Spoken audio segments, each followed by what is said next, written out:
नमस्कार, मैं हूं मनोज श्रीवास्तव। योर मनी में आपका स्वागत है। आपकी कमाई बढ़ाने वाला खास पर्सनल फाइनेंस का हमारा शो योर मनी लेकर हम हाजिर हैं। जिंदगी के हर कदम पर पैसों की जरूरत के लिए किस तरीके से प्लानिंग करना है, योर मनी में हम आपको यही बताते हैं और साथ साथ ये भी बताते हैं कि अपनी जो बचत आप करते हैं उस पर आप अच्छा रिटर्न कैसे कमा सकते हैं। हम आपको ये भी सिखाते हैं कि आप जिंदगी के हर गोल को अच्छे से कैसे अचीव कर सकते हैं मनी की प्लानिंग से, और ये सारा कुछ हम बताते हैं आपके सवालों के आधार पर। तो आप अपने सवाल हमें भेज सकते हैं yourmoney@nw18.com पर या फिर 7045220000 पर व्हाट्सएप के जरिए भी। इसके अलावा योर मनी फेसबुक और एक्स पर लाइव होता है, तो आप वहां भी अपने सवाल हमें भेज सकते हैं। तो आज भी हम आपके सवालों के जवाब देंगे, लेकिन उससे पहले परिचय कराते हैं आपका हमारे आज के मेहमान से, जो कि हैं ऑप्टिमा मनी मैनेजर्स के एमडी पंकज मठपाल। मठपाल साहब, बहुत बहुत स्वागत है आपका। क्वेरीज पर जाएं इससे पहले एक छोटा सा विषय आज हमने रखा है, स्पेशलाइज्ड इन्वेस्टमेंट फंड, SIF। नई नई सी चीज़ है, अभी बहुत ज़्यादा लोगों को मालूम भी नहीं है, तो थोड़ा सा इसका परिचय दे दें कि SIF है क्या। मनोज जी नमस्कार। देखिए, SIF जैसा आपने कहा नया है और 1 अप्रैल से ही ये जो रेगुलेशन है वो इफेक्टिव हुआ है। अभी तक कोई स्कीम लॉन्च नहीं हुई है। हालांकि कुछ फंड हाउसेस को इसकी परमिशन मिल गई है, जैसे कि Edelweiss mutual fund, quant mutual fund, इनको परमिशन, इनको मतलब लाइसेंस मिल गया है सेबी से। बाकी बहुत सारे एएमसीज ने अप्लाई किया हुआ है। जल्दी ही हम देखेंगे कि SIF लॉन्च होंगे। अब है क्या SIF? बेसिकली जैसे हम म्यूचुअल फंड में इन्वेस्ट करते हैं तो हमारा जो पैसा होता है वो मार्केट में इन्वेस्ट होता है, कैपिटल मार्केट में, इक्विटी में, डेट में। इसी तरह से जब पीएमएस में करते हैं तो पीएमएस में भी हमारा पैसा शेयर मार्केट में इन्वेस्ट होता है, हाइब्रिड में इन्वेस्ट होता है। SIF का पैसा भी कैपिटल मार्केट में इन्वेस्ट होगा। अब अंतर क्या है, आप ये समझ लीजिए कि जो SIF यानी स्पेशलाइज्ड इन्वेस्टमेंट फंड है, इसे हम कह सकते हैं कि म्यूचुअल फंड और पीएमएस के बीच में है। क्योंकि जो म्यूचुअल फंड है वो बहुत डाइवर्सिफाइड होता है, जबकि पीएमएस जो होता है काफी हद तक कस्टमाइज होता है। तो यहाँ पर SIF काफी हद तक म्यूचुअल फंड में काम करेगा, लेकिन क्योंकि इसमें कुछ अलग स्ट्रेटेजीज अप्लाई होंगी, तो इसके लिए हम कह सकते हैं कि ये थोड़ा स्पेशल होगा। नाम भी है स्पेशलाइज्ड इन्वेस्टमेंट फंड। दूसरी बात यह है, जो मैंने कहा कि बीच में है एसआई म्यूचुअल फंड के और पीएमएस के। तो क्योंकि म्यूचुअल फंड में छोटी से छोटी अमाउंट यानी कि 100 रुपए से भी निवेश की शुरुआत की जा सकती है, लेकिन जब बात आती है SIF की तो यहाँ पर मिनिमम आपको 10 लाख रुपीज इन्वेस्ट करने होंगे। तो ये है बेसिक। बाकी आप बताइए, अगर अनुमति हो तो हम आगे भी इसको और विस्तार से चर्चा इस पर कर सकते हैं। तो इसमें एक तो बात ये है कि अब 10 लाख रुपए से निवेश होगा, तो भाई बड़े बड़े लोगों के लिए, हमारे जैसे लोगों के लिए क्या है और फायदा क्या है? अगर मान लीजिए कि 10 लाख जुटा के मैं जाऊं भी, तो क्यों जाऊं? सर, आप तो बड़े आदमी हैं, आप कैसे कह सकते हैं कि आपके नहीं है। बट मैं कहूंगा कि हमारे देश का हर व्यक्ति इसमें शायद निवेश नहीं कर पाएगा, क्योंकि जैसा आपने कहा कि जो मिनिमम अमाउंट है, या हम बात कर रहे हैं 10 लाख रुपए है, तो म्यूचुअल फंड तो एक्सेसिबल है हर व्यक्ति के लिए, जो चाहे वो निवेश कर सकता है। तो यहाँ पर जब 10 लाख की बात हो रही है तो ऑब्वियसली सभी लोग इसमें इन्वेस्ट नहीं कर पाएंगे। तो ये है, अब क्यों करना चाहिए? अब करना जिसका पैसा है वो करेगा। और क्यों करेगा? क्योंकि म्यूचुअल फंड जो है वो एक बहुत मतलब एक डाइवर्सिफाइड है, जनरल प्रोडक्ट है, बहुत साल से आप कर रहे हैं। अब आप चाहते हैं कि आपके पोर्टफोलियो में उसके साथ साथ, ये मैं नहीं कहूंगा कि कोई म्यूचुअल फंड निवेश ना करे, शुरुआत करे तो SIF से करे। आप शुरुआत म्यूचुअल फंड से ही कीजिए। आपके पास जितना भी पैसा हो, पहले आप म्यूचुअल फंड से शुरुआत कीजिए, लेकिन आपके पोर्टफोलियो में थोड़ा वेरिएशन हो, वैरायटी हो, उसके लिए आप SIF को भी शामिल कर सकते हैं। अब क्यों करना चाहिए SIF? क्योंकि यहाँ पर कुछ अलग स्ट्रेटेजीज हैं। आप म्यूचुअल फंड में क्या होता है, आप डेरिवेटिव्स को हेजिंग के लिए इस्तेमाल कर सकते हैं। हम जानते हैं कि इक्विटी मार्केट की बात की जाए तो स्पॉट मार्केट, आप शेयर खरीदते हैं, बेचते हैं, इन्वेस्टमेंट करते हैं। दूसरा है डेरिवेटिव मार्केट, जहां पर आप एक पोजीशन बनाते हैं। तो यहाँ पर क्या है, म्यूचुअल फंड्स में जो अंडरलाइंग पोर्टफोलियोज होते हैं, वहां पर आप बिल्कुल डेरिवेटिव को हेजिंग के लिए यूज कर सकते हैं, आर्बिट्राज कर सकते हैं, लेकिन शॉर्ट नहीं कर सकते। यहाँ पर डेरिवेटिव को शॉर्ट किया जा सकता है। तो इसका मतलब ये हुआ कि थोड़ा सा जो प्रोडक्ट है वो स्पेशलाइज्ड होगा। यहाँ पर थोड़ा मतलब इसको मैनेज किया जाएगा, बट अलग तरह से इसको मैनेज करना होगा। और उम्मीद ये की जाएगी इसके रिटर्न्स जो होंगे वो म्यूचुअल फंड के मुकाबले बेहतर आ सके। अब कैसे आएंगे तो समय बताएगा, बट ये मेन पर्पज होगा। तो यहाँ पर ये भी नहीं है कि आपके पास सिर्फ इक्विटी फंड है। आपके पास यहाँ इक्विटी ओरिएंटेड स्ट्रेटेजी भी होगी, और डेट ओरिएंटेड भी होगी, और हाइब्रिड स्ट्रेटेजी भी होगी।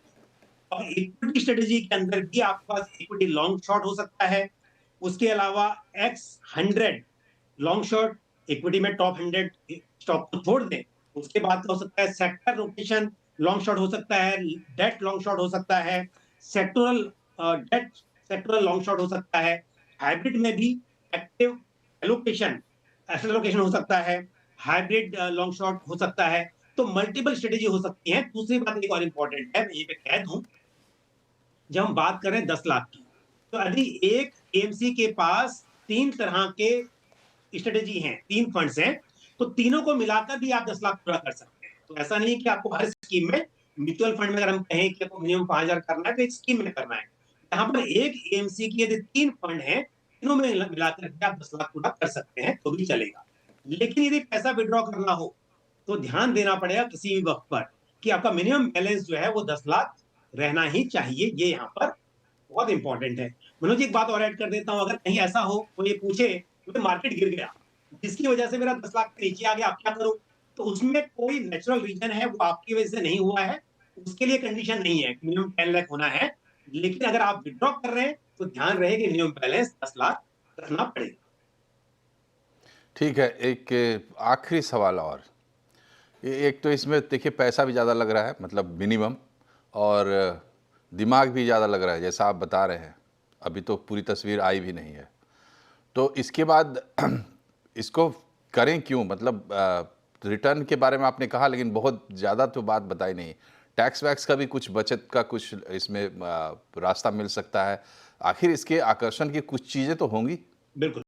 देखिए, टैक्स का तो हम जानते हैं short term long term capital gain जिस हिसाब से होते हैं, और डिपेंडिंग ऑन कि आप इक्विटी में कर रहे हैं कि डेट में कर रहे हैं।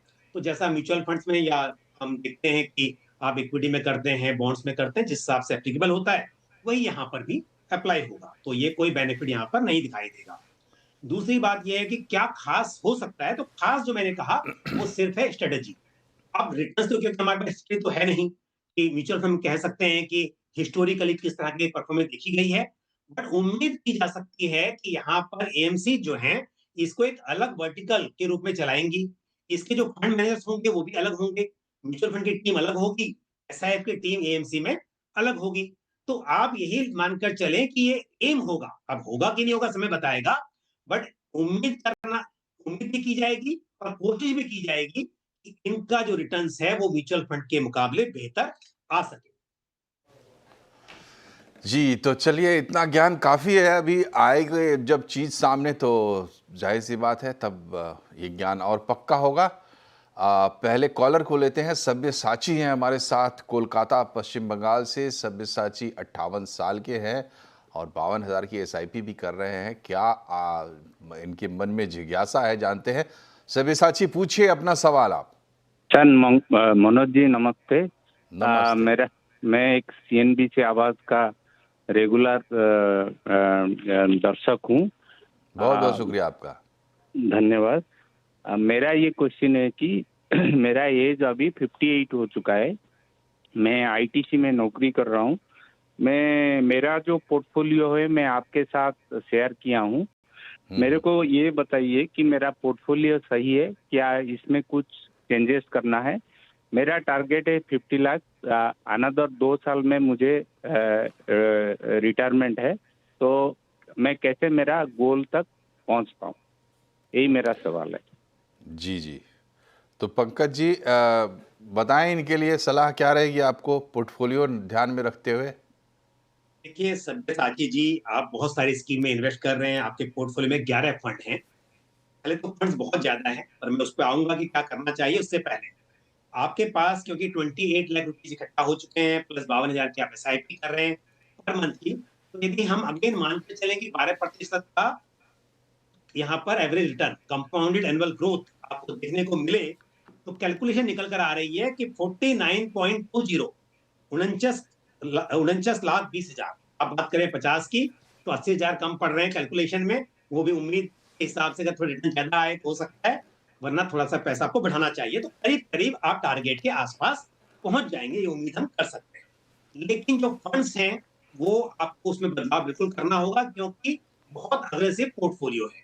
रिटायरमेंट के आसपास होते हैं तो कोशिश क्या होती है कि हम इक्विटी से डेट में आ जाएं, हाइब्रिड में आ जाएं, और 5 साल पहले ही वो शुरुआत कर देनी चाहिए। बट आप 2 साल बचे हैं और आपका पूरा जो पोर्टफोलियो है वो इक्विटी पोर्टफोलियो है मेजरली, और उसमें भी आपने फोकस फंड और मिड कैप फंड ये सब शामिल किए हुए हैं, तो काफी रिस्की है। तो मेरा सुझाव ये है कि यदि आपको मान लीजिए आप एसआईपी बंद कर दें और अगले 5 साल निवेशित रहें तो बात अलग है, बट 2 साल के बाद यदि आप चाहते हैं कि जो पैसा इकट्ठा हुआ है उसमें से आप विड्रॉ करना भी शुरू करें, चाहे एसडब्ल्यूपी करें या कुछ भी अपने जरूरत के लिए पैसा निकालना शुरू कर रहे हैं, तो इसी वक्त पर आप पोर्टफोलियो रिस्क कम कीजिए और इन फंड से आप डेट फंड्स में आ जाइए। डेट में आ सकते हैं और दूसरे हाइब्रिड फंड में आ सकते हैं। तो आपके पोर्टफोलियो में क्योंकि सभी रिस्की फंड है मैं कहूंगा, ऐसे में जैसे ICICI prudential balance advantage fund है तो ये हाइब्रिड फंड हो गया, इस तरह के फंड में आप कीजिए।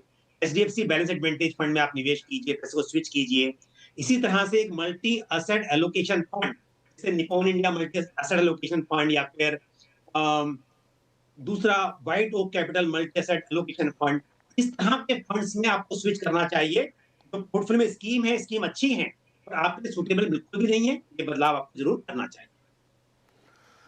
जी, तो हमें उम्मीद है कि इस सलाह से आपको फ़ायदा होगा। कोलकाता से थे और अब हम आपको देखिए देश के पूर्व से बिल्कुल पश्चिम में लेके चलते हैं। मेहुल पटेल हैं हमारे साथ अहमदाबाद से। मेहुल, आप 22 साल के युवा हैं, 13,500 के एसआईपी इस वक्त कर रहे हैं। देखिए इनके मन में क्या चल रहा है, पोर्टफोलियो इनका थोड़ी देर में आपके सामने आ जाएगा। तो मेहुल, सवाल क्या है आपके मन में? हेलो जी बोलें।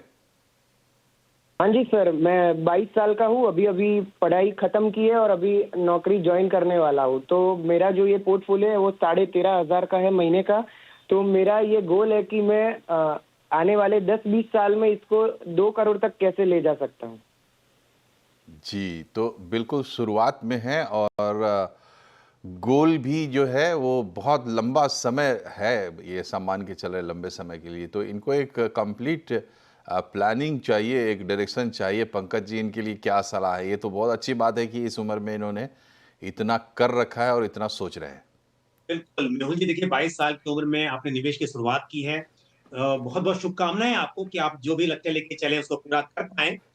इस वक्त पर जो आपने पोर्टफोलियो बनाया है बेहतरीन पोर्टफोलियो है, जो स्कीम्स हैं बहुत ही अच्छी हैं और हर तरह की स्कीम को हमने शामिल किया है, जिसमें large cap, mid cap, small cap सभी तरह का एक्सपोजर है आपके पोर्टफोलियो में। तो पोर्टफोलियो में कोई बदलाव की जरूरत आपको नहीं है। हालांकि स्मॉल कैप में 2 फंड्स हैं आपके पास, लेकिन कोई बात नहीं, दोनों अच्छे फंड्स हैं, आप बने रह सकते हैं, तो यहाँ पर कोई प्रॉब्लम नहीं है। दूसरी बात, क्योंकि 20 साल का नजरिया है आपका और ऑलरेडी आप 2 लाख रुपए इकट्ठा भी कर चुके हैं, 13,500 की एसआईपी है, तो यदि मैं 12% के सीएजीआर पर कैलकुलेट करूं तो करीब 1,43,00,000 रुपए, 1,43,00,000 रुपीज आप इकट्ठा कर पाएंगे।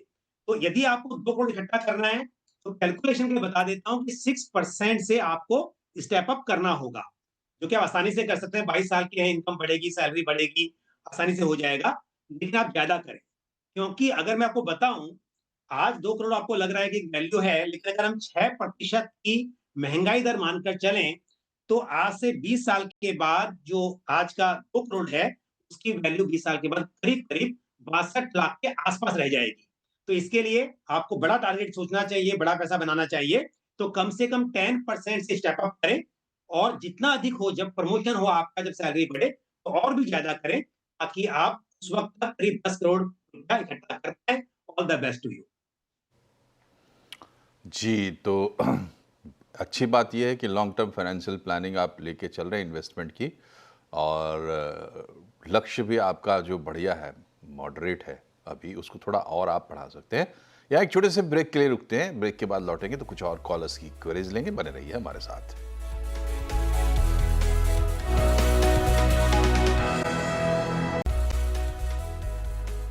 ब्रेक के बाद एक बार फिर से आपका स्वागत है योर मनी में। अब हमारे साथ खुशबू वर्मा है मैनपुरी उत्तर प्रदेश से। खुशबू जी बताइए क्या सवाल है आपका। सर नमस्कार। मेरा सवाल सर ये है कि मैं SIP पर मंथ स्टार्ट करना चाहती हूँ 40,000 पे, 10% सेटअप लेके 18 से 20 साल के लिए। तो किन किन फंड में मैं इन्वेस्ट कर सकती हूँ और 20 साल बाद कितना कॉर्पस मुझे मिलेगा? जी पंकज जी क्या सुझाव रहेगा इनके लिए। 40,000 ठीक ठाक अमाउंट होता है, उनको अगर डिस्ट्रीब्यूट करना हो इस वक्त तो कैसे करें। बिल्कुल। देखिए खुशबू जी, आप लॉन्ग टर्म की बात कर रही हैं, तो लॉन्ग टर्म में आपके पोर्टफोलियो में हर तरह के फंड्स हो, मतलब कि अगर सेगमेंट की बात की जाए, large cap, mid cap, small cap, सब कुछ होना चाहिए और डाइवर्सिफाइड पोर्टफोलियो हो, वो बेहतर रहता है। तो मैं आपको स्कीम भी बताऊंगा। और आपने ये भी पूछा कि कितना पैसा बन पाएगा, तो एक बात बता दूं कि म्यूचुअल फंड्स में रिटर्न्स गारंटीड नहीं होते हैं, लेकिन एक अंदाजा लगाया जाए कि 12% के कंपाउंडिंग एनुअल ग्रोथ पे कितना बन सकता है। तो मैं जरूर आपको बताऊंगा कि यदि आप 40,000 रुपीज पर मंथ की SIP कर रही हैं, करती हैं और 18 साल के लिए, तो आप और उसमें 10% से स्टेप अप भी करें, क्योंकि आप लंबी बात कर रहे हैं, लॉन्ग टर्म की बात कर रहे हैं, तो हर साल आप 10% से उसे बढ़ाते रहेंगी, तो आप करीब करीब 5.5 करोड़ रुपए 18 ईयर्स में इकट्ठा कर पाएंगी। कैलकुलेशन निकल कर आ रही है 5,44,00,000। तो करीब 5.5 करोड़ कह सकते हैं कि आप इकट्ठा कर पाएंगी 12% की कंपाउंडिंग ग्रोथ पर। ये उम्मीद आप लेकर चलें। दूसरा है स्कीम को लेकर, तो मैं बताऊंगा डिवाइड करना है तो कैसे करें। ICICI Prudential large and mid cap fund, उसमें 10,000 की SIP करें। Mahindra Manulife flexi cap fund में 10,000, White Oak capital multi cap fund में 10,000, HDFC mid cap opportunities fund में 5,000 और साथ ही Motilal Oswal small cap fund में 5,000। तो आपके पास इससे पूरा अच्छा पोर्टफोलियो बन जाएगा।